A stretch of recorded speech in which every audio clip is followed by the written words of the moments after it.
بسم اللہ الرحمن الرحیم۔ السلام علیکم ویورز، اردو سٹوری پلس میں خوش آمدید۔ آج میں آپ کے لیے ایک اور سچی کہانی لے کر حاضر ہوئی ہوں۔ امید ہے کہ کہانی آپ کو ضرور پسند آئے گی۔ کہانی پسند آنے کی صورت میں اس ویڈیو کو لائک کیجیے اور اس طرح کی مزید کہانیاں سننے کے لیے ہمارے چینل اردو سٹوری پلس کو سبسکرائب کیجیے۔ ہمارا اسکول گھر سے بہت نزدیک تھا۔ محلے کی 2 لڑکیاں بھی میرے ساتھ پڑھتی تھیں۔ ہم تینوں ہی اکٹھے اسکول جایا کرتی تھیں۔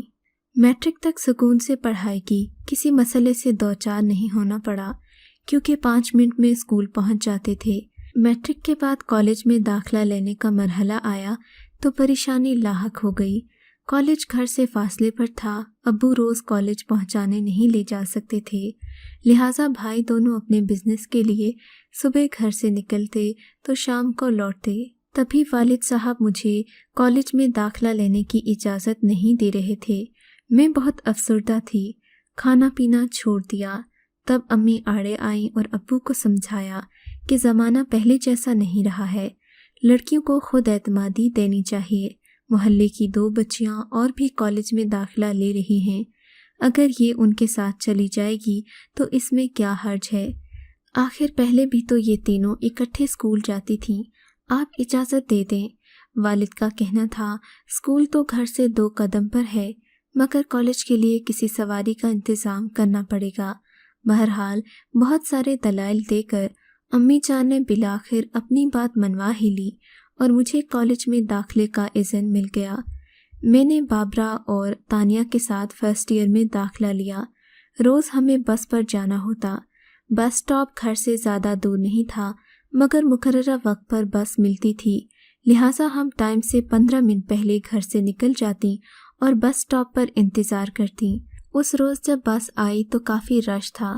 سٹاپ پر 3 ہیرو ٹائپ لڑکے بھی کھڑے تھے، غالباً بس کا انتظار کر رہے تھے، تاہم ان کی نظریں ہم پر مرکوز تھیں۔ اس صورتحال سے میں تو پہلے ہی دن پریشان ہوئی۔ جب ہم کالج سٹاپ پر اترے تو وہ بھی ساتھ اتر گئے۔ ان کے انداز سے یوں لگ رہا تھا انہیں تعلیم سے زیادہ لڑکیوں میں دلچسپی ہے۔ یہ کچھ آوارہ قسم کے لگ رہے تھے، ہمارے بارے میں ہی آپس میں گفتگو کر رہے تھے۔ میں نے سوچا اگر روز یہی صورتحال رہی تو کیا ہوگا؟ یہ سوچ کر ہی میں پریشان ہو گئی۔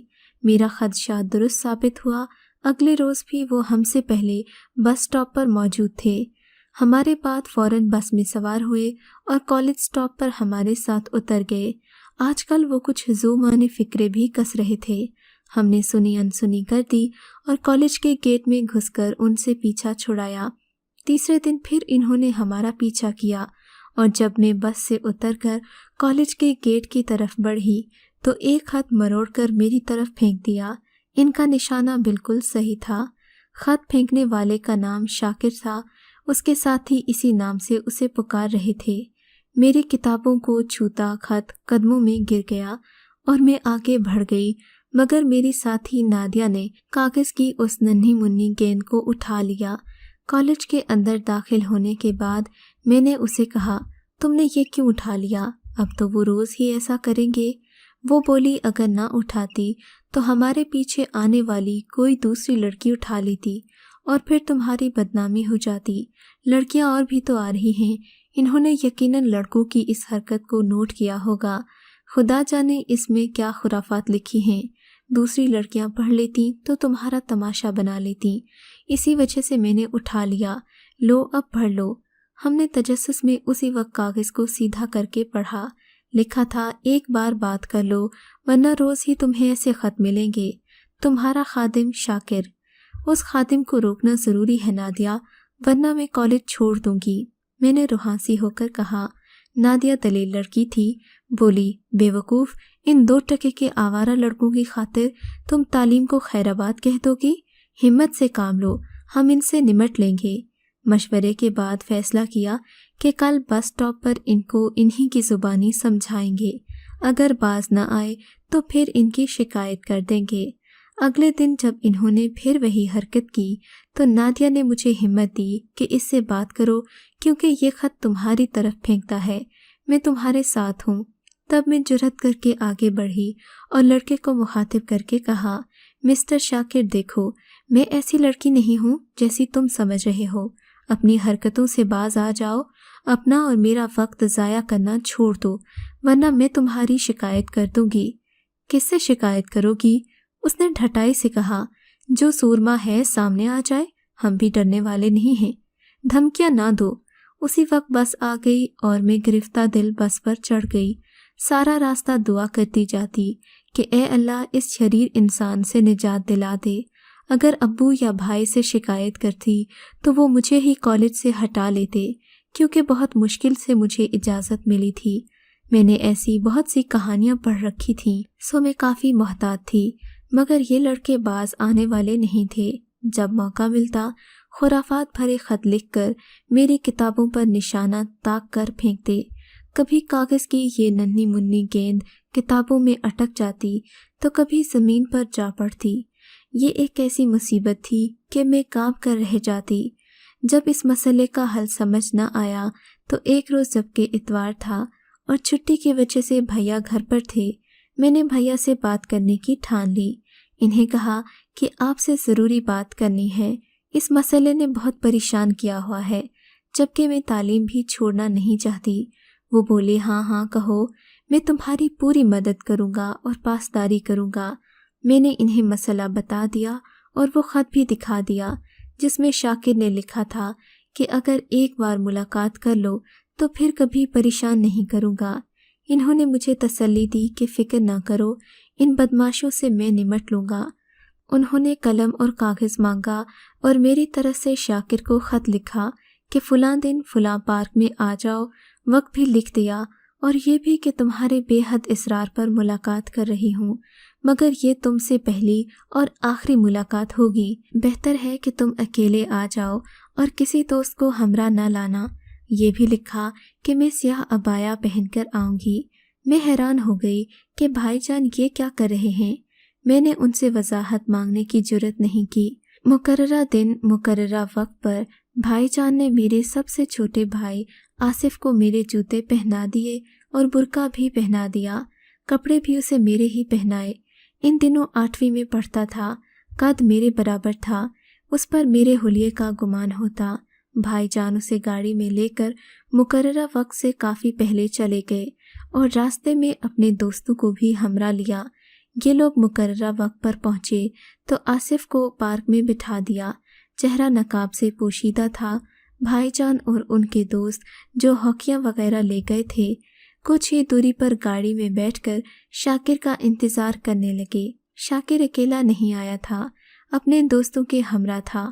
دونوں دوست موٹر سائیکل پر پارک کے پاس ٹہر گئے اور یہ اندر آ کر ادھر ادھر دیکھنے لگا۔ نظر کالے بھرکے میں ملبوس بینچ پر بیٹھی اکیلی لڑکی پر پڑی تو وہ اس کی طرف بڑھا۔ جب نزدیک آیا تو مجھے مخاطب کیا، نقاب تو اٹھاؤ، دیکھوں تو صحیح، جسے بلایا تھا وہی ہے یا کوئی اور ہے؟ آصف نے فوراً نقاب الٹ دیا تو وہ حیران رہ گیا۔ اس نے آصف کے سر سے حجاب کھینچ لیا اور گالی دی کہ مجھے بے وقوف بنایا ہے، اب اپنی بہن کا حشر بھی دیکھ لینا۔ یہ کہہ کر سیٹی بجائی اس کے چیلے پارک میں داخل ہو گئے۔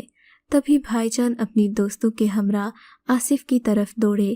ان کے دوستوں کے پاس ہاکیاں تھیں اور وہ شاکر کی طرف لپکے۔ یہ منظر دیکھ کر اس کے ساتھی اپنی سائیکل پر فرار ہو گئے، مگر شاکر گھر چکا تھا۔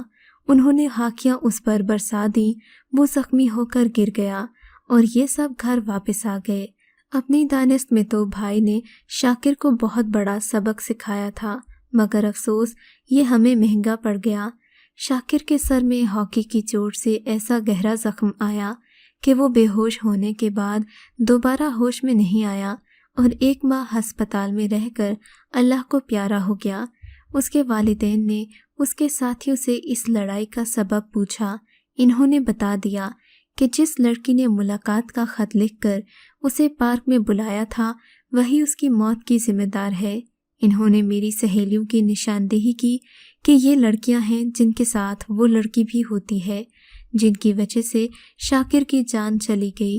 انہوں نے مجھ پر بھی الزام لگا دیا کہ میں شاکر سے دوستی رکھتی تھی اور خط و کتابت بھی تھی۔ میری سہیلیوں کے گھر شاکر کے والد آئے اور پھر ہمارے گھر آ پہنچے۔ ان کا بیٹا وفات پا گیا تھا۔ وہ بہت دکھی تھے۔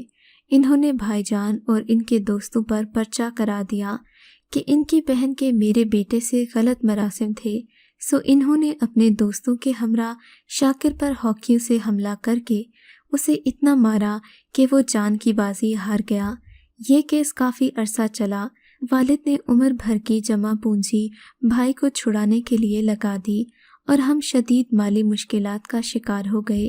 اس سانحے کا سب سے تاریک پہلو یہ ہے کہ میرے بھائی کو جہاں 7 سال جیل کی سلاخوں کے پیچھے گزارنا پڑے، وہیں میری تعلیم بھی ادھوری رہ گئی اور تعلیم حاصل کرنے کا خواب آج تک پورا نہیں ہو سکا۔ آج میں اخبارات میں تعلیم کی اہمیت پر مضامین شائع ہوتے دیکھتی ہوں کہ لڑکیوں کو تعلیم دلوائیں، ان کا مستقبل محفوظ کریں۔ یہ تو اچھی بات ہے، مگر میں سوچتی ہوں ہمارا یہ معاشرہ اور اس کی سوچیں کب بدلیں گی، جب شاکر اور اس جیسے آوارہ لڑکے ہم جیسے لڑکیوں کی راہ میں رکاوٹ نہیں بنیں گے۔ لڑکیوں کے ساتھ ایسے واقعات دیہاتوں یا چھوٹے شہروں میں ہی نہیں ہوتے، بڑے شہروں میں بھی ان واقعات اور سانحات کی کمی نہیں۔ اس ترقی یافتہ دور میں یہ انتہائی افسوسناک بات ہے۔ ایسے لڑکوں کے والدین کو چاہیے کہ وہ ان کی ذہنی پرورش صحیح خطوط پر کریں اور کوئی بھی قانون کو ہاتھ میں نہ لے، ورنہ ہماری طرح شدید مسائل سے دوچار ہوگا۔ اگر آپ کو یہ کہانی اچھی لگی ہے تو ہماری ویڈیو کو لائک کیجیے اور اس طرح کی مزید کہانیاں سننے کے لیے ہمارے چینل کو ضرور سبسکرائب کریں۔